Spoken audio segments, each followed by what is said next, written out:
प्रभु के पवित्र और जीवित नाम में सबको जय मसीह की। हम प्रभु का धन्यवाद करते हैं कि प्रभु ने एक बार फिर से हमें अपने चरणों में आने का सौभाग्य दिया। आइए आज के मनन के लिए हम प्रभु के वचन में से एक वचन पढ़ेंगे। 2 तीमुथियुस 3:16।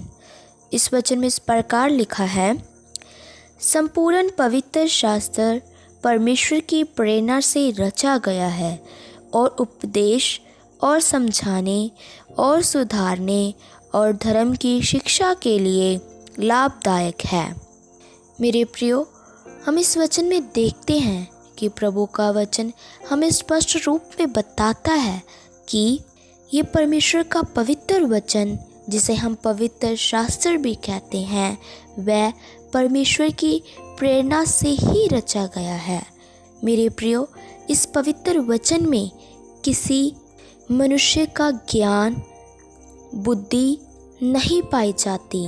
इसमें हम सिर्फ परमेश्वर की प्रेरणा को ही देखते हैं।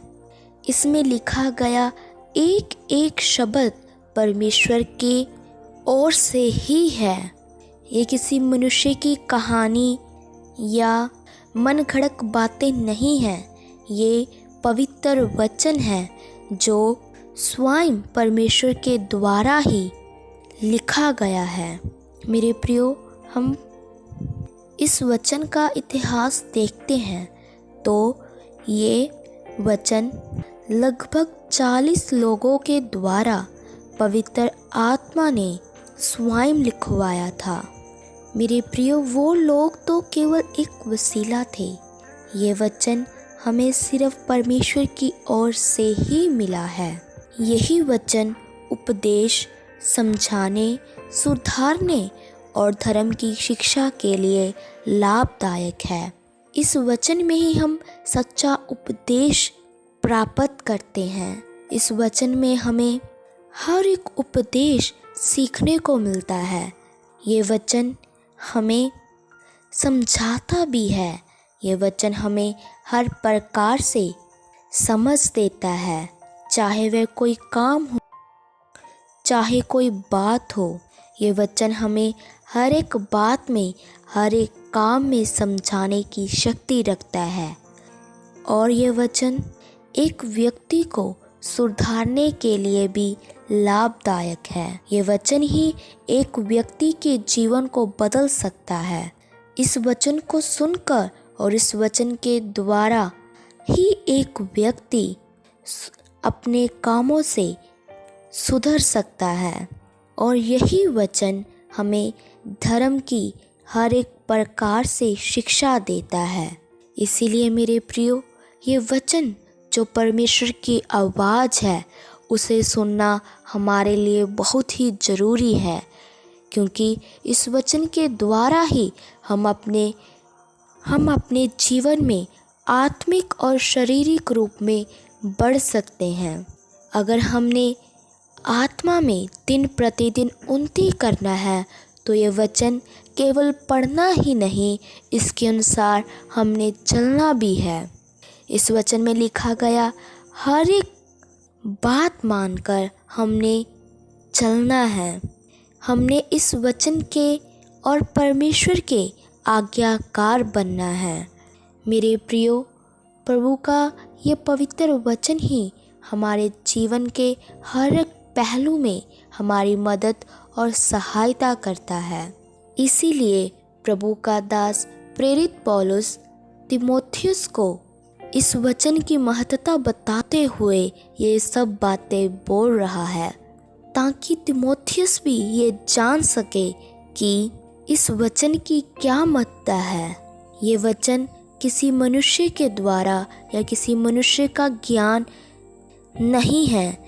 ये वचन परमेश्वर का है और परमेश्वर के द्वारा ही रचा गया है। मेरे प्रियो, हम इस वचन को पढ़कर और इसके अनुसार चलकर ही इस संसार में अलगताई और पवित्रताई का जीवन व्यतीत कर सकते हैं। ये वचन ही हमें एक परमेश्वर के गुणों के बारे में बताता है और यही वचन हमें धर्म की सच्चाई के बारे में बताता है। ये वचन पढ़ना हर एक के लिए बहुत ही ज़रूरी है। कई लोग इस वचन को, जो परमेश्वर का पवित्र शास्त्र है, महत्वता नहीं देते। लेकिन मेरे प्रियो, ये बहुत ही गलत बात है। हमने अपने जीवन में पहला स्थान इस वचन को देना है। हमने अपने जीवन में जो भी काम करना है वह वचन के अनुसार ही करना है। प्रभु इन वचनों के द्वारा आप सबको आशीष दे। आइए अपनी आंखों को बंद करें, सिरों को झुकाएं, हम प्रार्थना करते हैं। महान सर्वशक्तिमान पिता प्रभु, हम आपका धन्यवाद करते हैं। आपने सुबह के समय में हमें अपने चरणों में आने का सौभाग्य दिया। प्रभु, बहुत सारे लोग आज के दिन को देख न सके, इस संसार को छोड़कर चले गए, लेकिन प्रभु अपनी आराधना के लिए, अपनी प्रार्थना के लिए हमें जीवित रखा। हम आपका धन्यवाद करते हैं। प्रभु, आज के शुभ संदेश के लिए आपने एक सुंदर वचन हमें खोल कर दिया कि ये पवित्र वचन आप ही के द्वारा रचा गया है। ये संपूर्ण पवित्र शास्त्र आप ही की रचना है और यही वचन हमें उपदेश, समझाने, सुधारने और धर्म की शिक्षा के लिए लाभदायक है। इसीलिए मेरे प्रभु, हम इस वचन को पढ़कर दिन प्रतिदिन आत्मिक रूप में आगे बढ़ते जाएं। प्रभु, हम इस वचन के अनुसार चलने के लिए कृपा दो। प्रभु, हम ज़्यादा से ज़्यादा समय आपके वचन को दें। प्रभु, हम अपने जीवन में पहला स्थान इस वचन को देने वाले बन जाएं। प्रभु, आज का वचन एक ही के लिए आशीष का कारण बन जाए। जितने भी जन ये तेरा पवित्र वचन सुने, उनके हृदय में वचन कार्य करने पाए। प्रभु, हम सबकी प्रार्थनाओं को सुन लो, क्योंकि आप ही हमारी प्रार्थनाओं को उत्तर देने वाले यहोवा परमेश्वर हैं। हम प्रभु यीशु मसीह के नाम से मांगते हैं, आमीन। सबको जय मसीह की। मारानाथा।